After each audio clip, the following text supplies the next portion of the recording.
Good morning, Minnesota. I've always wanted to do that. Oh, man. R.I.P. Mr. Robin Williams, man. He was a hell of a comic. And that was a hell of a movie, man. Hello. All right, guys. Welcome back to the Purple and Gold Bar channels. It's nice, a quick early live, the first segment of the day, the wake up and chill. In this over the last couple days, I've been trying to develop a nice little format kind of system, trying to get as many segments out throughout the day so we can get as many lives out to you Vikings fans, talking about all the things Minnesota and things that you guys want to talk about as well. So in the mornings, we're going to be doing just basically wake up and chill, talking about things that we haven't discussed that's maybe going on in the NFL this week, or with our Minnesota Vikings, or anything that's kind of relevant in the area of the NFL. So let's see here.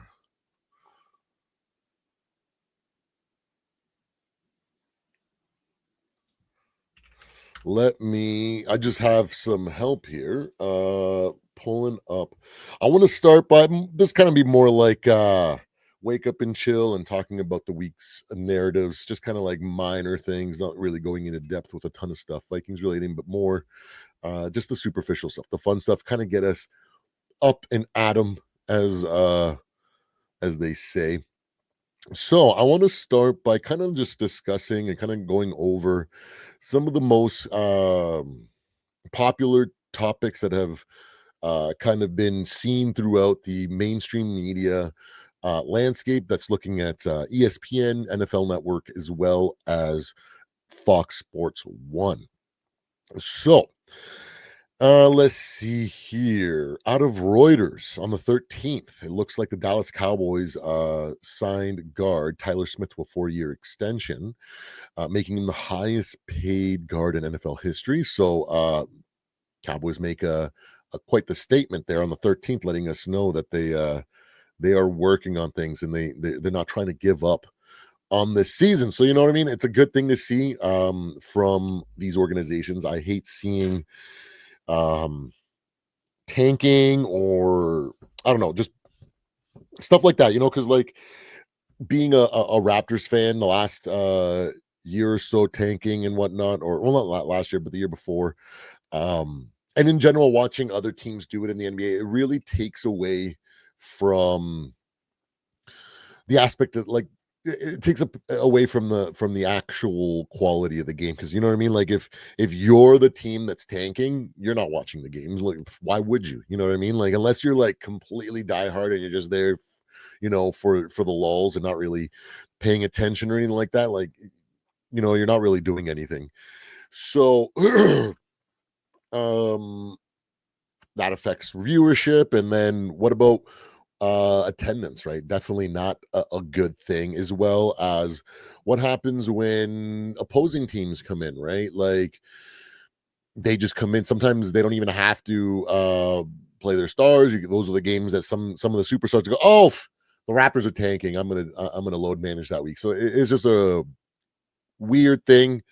But to see one of the bottom feeders of the league, the Cowboys, still trying to make moves and trying to salvage the season, trying to remain competitive, is a good sign to see in the NFL. I hate seeing that. I don't want to see that trend develop in the NFL. So it's a good sign that we see Cowboys making moves like that.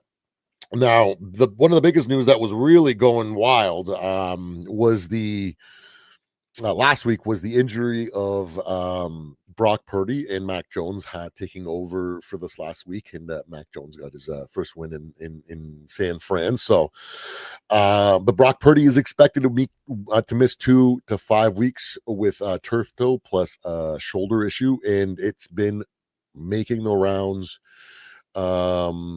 through popular sports TV shows, and even this one came out of Reuters, actually. But yeah, stuff like that's going on. Now, One big thing that's been kind of going around is that we had some NFL record opening viewership and opening week viewership. So the NFL's opening week averaged 22.3 million views per game across TV slash digital. It's the highest ever. So we're setting records. Football is back.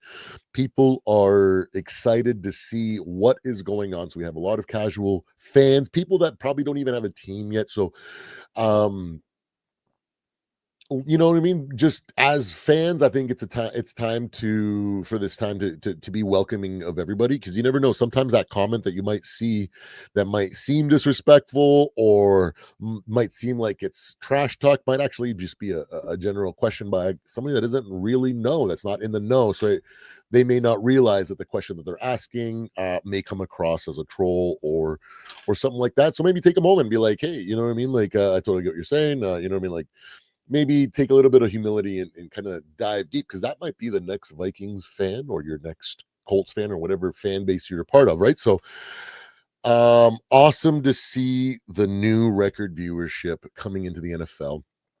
One of the biggest storylines this week has been the injury to Joe Burrow in his turf toe with multiple torn ligaments. Now, Jake Browning came in relief and looked pretty decent. I think they ended up winning. Let me pull up the scores. I think, yeah, pretty sure they won. Let's see here. Week 2 games. Yeah, they beat the Jaguars. So, in a high scoring game, the fucking Jaguars were easily able to score on them. So that kind of is should be a concern for Bengals fans, and but it's something that they deal with on a regular basis. So you know what I mean. You can't be too concerned. It is still super weak, right? What else? Oh, what else? Now, when we look, let's see here. Anything else? Power rankings came out, of course. Um, NFL.com came out with an article yesterday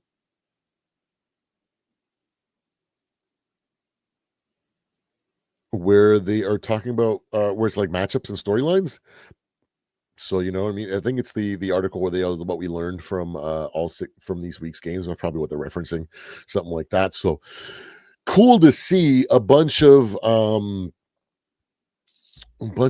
trending topics and narratives starting to form in the NFL, because that's what kind of keeps fans really focused in and kind of happy. At least the casual fans, right? Us diehards, we know the depths, right? So those kind of narratives don't play too much of a factor for us. But it's cool to see that those narratives are opening up, and they're exciting narratives, right? Like a lot of drama and adversity is going on around the NFL right now, and with the increased viewership that we're getting right now, all these new casual potential new NFL fans that might be um, experiencing NFL for the first time, it's a great time to pick up some more fans. So awesome to see, because those narratives definitely keep those guys coming back, because they're like, man, I thought my team was good, and this Joe Burrow guy's supposed to be the greatest, or like since some lives in Cincinnati or some shit like that, right? And they go, "What? Oh wow, Jake Browning came in, and and then like the non-football kind of like narrative stuff, like the like really important stuff, like the stuff that outside the X's and O's. Those are the things that get people interested in football. So it's cool to see how that's going on. Around the NFL, a lot of segments this week talking about all the injured quarterbacks, Joe Burrow, JJ McCarthy, Justin Fields. We've seen it through ESPN, FS1, NFL Network. All these networks have been running wild with segments talking about one, the injury, and then talking about every single aspect that they can come up with, just kind of milking it, and rightfully so. What else? There's not much to talk about, only 2 weeks into the NFL, outside of outrageous claims and whatnot. So I totally get it. As the weeks go through, though, I'm sure more and more news will come out, and we'll start seeing different narratives kind of emerge, which is going to be nice to see. We have a Probably going to be a snoozer, runaway blowout this tonight with the Bills versus the Dolphins. Mind you, it is a divisional game, so the craziness and the just upside down nature of divisional games might actually make this a good game. I don't know. It's not like uh the Dolphins are struggling with massive injuries. Not like Tua just went out with a concussion and Tyreek's on the sideline hobbled with like an ankle or something. They're just been discombobulated, right? They've been not playing up to their standards and things have just looked shaky. Is that a byproduct of not having that fourth preseason game and no longer having that dress rehearsal? Something that we talked about on yesterday's stream. Not sure, but you know what? It's going to be. I bet you. You know what? This year, one of my bold predictions, or not really, well, one of the predictions I made after I made my bold predictions is like, it's more like of a feeling. I said, this season feels different. It feels weird. It feels like we're going to get a very similar outcome to what we predict, except for we're going to get there in such weird, abnormal ways.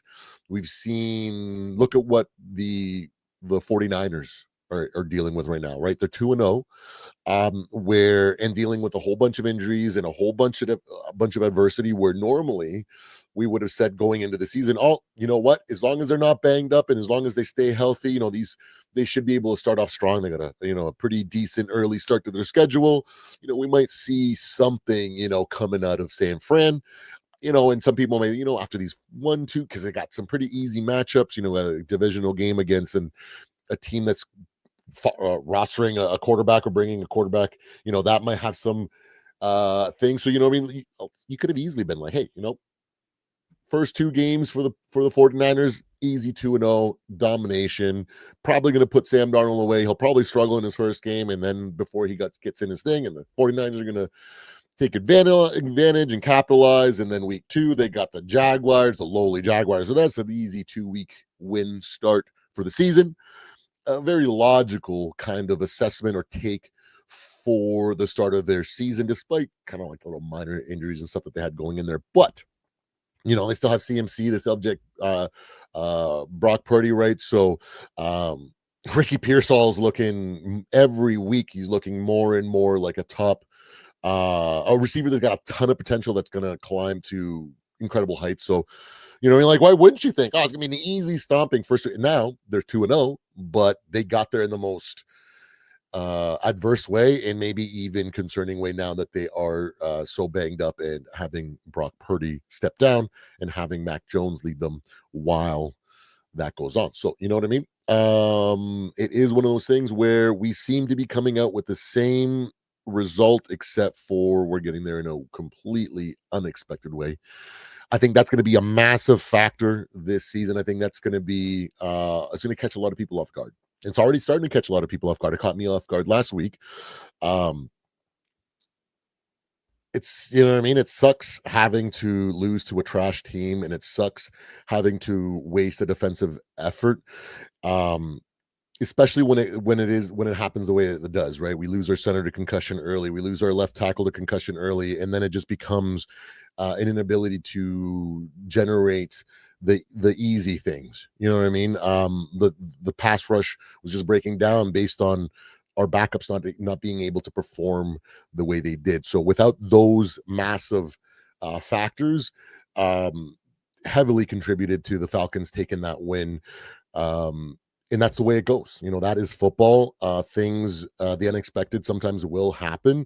And as guaranteed as a win looks against a horrible team that's what, third or fourth in their division, and it probably isn't going to make the playoffs.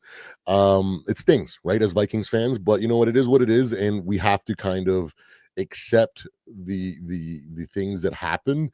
But you know what I mean? We got lucky, because now we have where I was thinking, oh, Falcons should be an easy win, and the Bengals should be a tough matchup, and we'll have to see where it goes. We mess up there, and now hopefully we can simplify some things and against the hobbled Bengals team with a bad secondary and a bad defense, we can kind of right the ship a little bit. And I don't think it's going to be a blowout by any means. I think it's going to be an extremely close game because of the injuries to both teams and the significant injuries to both sides. So I'm hoping that although it's probably going to be a close game, I hope that we're able to secure the game in the second half. I hope our defense continues to be lights out. I am extremely encouraged that the way that Brian Flores is calling plays this year, because last year, the second half for a lot of the games, that was the biggest point of contention for a lot of fans. And this year, he's throwing it up. So awesome to see. We will definitely go through the breakdown more later on in one of the later segment on on the Bengals versus Vikings preview. But yeah, now another big, a massive topic that has been going around the NFL this week has been a lot of fan bases calling for the replacement. Or benching of their starting quarterback, right? So the quarterback hot seat topic has been going around crazy this week. And it's kind of insane. Some of the guys that have been thrown up there, I'm like, I kind of half understand, but at the same time, it's like the guy behind you is going to give you a worse situation. You guys don't know what you guys are asking for in reality, because you're just so jaded to the situation in front of you, thinking that anything else is going to be better, until you realize that when you throw that rookie in there or you throw that backup in there, you've quickly come to realize why they didn't win the starting job at the start of the season, right? Or why they're a backup, right? Very serviceable for a drive or two, or maybe a half, maybe to step in for a game with a specific game plan with a lot of preparation. But yeah, I just don't think people or fans really understand what they're really setting themselves up for if if Jackson Dart comes in, or uh totally blanking right now, but you know what I mean. If any of those franchises got what they want, how much worse or more agonizing it would feel to them. You know what, it is what it is. Sometimes a lot of people don't base it's very difficult to base your judgments, your assessment on what you don't know, and until you've seen it, um it really sucks. So we'll see how that trend goes, and if any team just caves to the stupidity and benches their starter. Then this week's power rankings, I know for sure mine had some pretty big shifts in the power rankings. So one thing that one of the big trending topics is that a lot of mobility in the rising and falling of teams after just 1 week of power rankings, or just after 2 weeks of games, right? So kind of goes to show the expectations maybe that some of these guys had, or maybe the assessment maybe was a little bit off, or the injury bug has really, really played a big factor to really make some of these teams fall and some of them rise, right? So let me see. Other than that, let me see. Yeah, I think that's pretty much all the topics. The most talked about topic this week was Joe Burrow and the nature of his injury. Every analyst and specialist and pundit gave their opinion on that. On ESPN, FS1, and NFL Network, multiple segments. It had the highest, according to ChatGPT, of course, the highest amount of mentions since this Monday. So Joe Burrow, and that's it. That narrative seems to be the predominant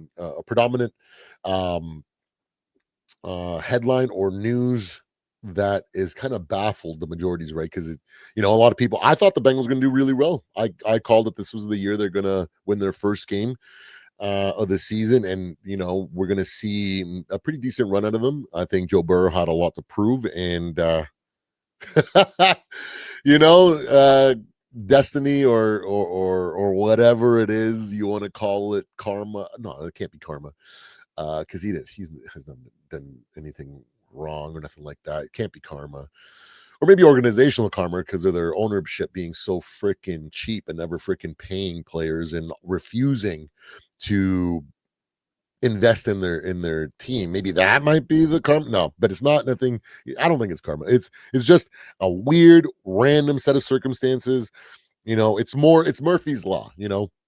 What will go wrong, what can go wrong will go wrong, and maybe that's just what's going on. It sucks, but it's an up and down league, and that's the way it is every year. I remember a few years back when we just kept getting injury every game. It was like 2 3 injured player, 2 3. It was a rough season, right?